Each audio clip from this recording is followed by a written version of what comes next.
একটি সুষম দশভুজের একটি অন্তঃকোণ ও একটি বহিঃকোণের অনুপাত কত? সুষম দশভুজ বলেছে, অর্থাৎ বাহু সংখ্যা কত? 10। বাহু সংখ্যা n হচ্ছে 10 বলা আছে। তা অতএব দশভুজটির প্রতিটি বহিঃকোণ বের করার সূত্র কি? 360 ডিগ্রিকে বাহু সংখ্যা দিয়ে ভাগ করব, অর্থাৎ 10 দিয়ে ভাগ হবে, কাটাকাটি করলে আমরা পাচ্ছি 36 ডিগ্রি।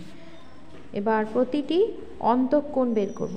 প্রতিটি অন্তঃকোণ বের করার সূত্র হচ্ছে 180 ডিগ্রি থেকে বহিঃকোণ বাদ দিতে হবে, যেহেতু অন্তঃকোণ আর বহিঃকোণ মিলে 180 ডিগ্রি হয়। তাহলে আমরা অন্তঃকোণও পেয়ে গেলাম, অতএব অন্তঃকোণ আর বহিঃকোণের অনুপাত বের করব।